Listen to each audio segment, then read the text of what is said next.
2000년 12월 31일 아침 도쿄도 세타가야구 가미소시가야 3촌의 23번지 6호 주택에서 남편 미야자와 미키오, 부인 야스코, 딸 리이나, 아들 레이가 숨진 광경을 부인 야스코의 어머니가 발견하게 됩니다.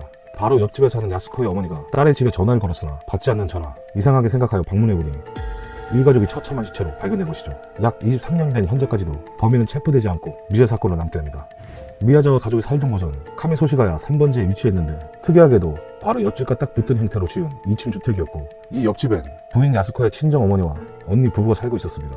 이 주택지에는 200여 가구 집들이 있었지만 공원 토지 확대 사업으로 재개발이 확정되어 다른 주민들은 이사를 갔기 때문에 사건 당시에는 불과 4가구밖에 없었던 것이죠. 피해자 일가도 사건 4개월 뒤인 2001년 4월까지 사이타마현으로 이사할 예정이었기 때문에 자택 주변은 이미 집을 하는 것도 있어 을씨년스러웠고 밤이 되면 아주 조용했다고 합니다. 그러던 중 2000년 12월 30일 밤 11시경 집 뒤에 있는 펜스를 발돋움 삼아 피해자 집 2층 욕실로 누군가가 침입하게 됩니다. 2층 방에서 자고 있던 아들 목을 졸라 죽인 후 2층의 소란을 듣고 1층에서 달려온 아버지 미키오에게 범인은 달려들어 지니고 있던 칼로 무참하게 찔렀고, 이 와중에 지니고 있던 칼날이 앞날이 부러지게 됩니다. 범인은 그로 인해 자신의 칼에 오른손을 찔려 상처를 입고 피를 흘렸고, 미키오를 살해한 뒤 사다리를 타고 3층으로 올라가 잠자던 부인과 딸을 한꺼번에 공격하기 시작합니다. 그러나 이미 끝이 부러지고 휘어버린 칼로는 제대로 공격하기가 어려워 다시 2층 주방으로 내려와 식칼을 찾는데, 그 사이 경상을 입은 두 모녀는 도망치고자 사다리를 내려오다가 범인과 마주쳐 마구잡이로 난도질을 당해 사망해버립니다.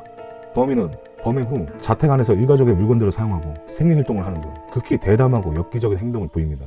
음식을 먹고 화장실을 쓰고 컴퓨터를 이용해 연구표 예매를 시도하고 잠까지 잔 엽기적인 흔적을 남긴 것이죠. 여기서 감식한 결과가 터무니없는 가능성이 나오기 시작하죠.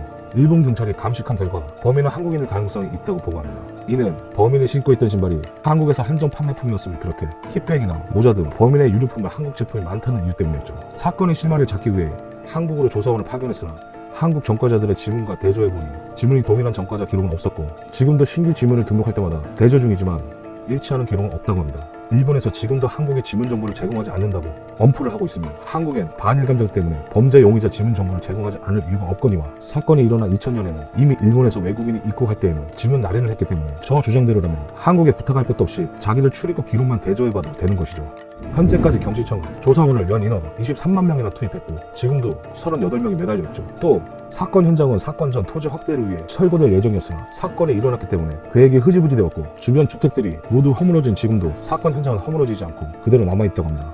그리고 사건 이후 유족들은 일본에서 일어난 강력범죄 사건의 유족들과 함께 공소시효 폐지를 위한 살인사건 피해자 유족 모임 통칭 소라노카이를 결성했고, 2010년 살인죄의 공소시효를 폐지하기 위한 형사소송법이 설립되어 해당 사건 및 과거의 미해결 사건들도 시효가 폐지되는 결과를 이루게 됩니다.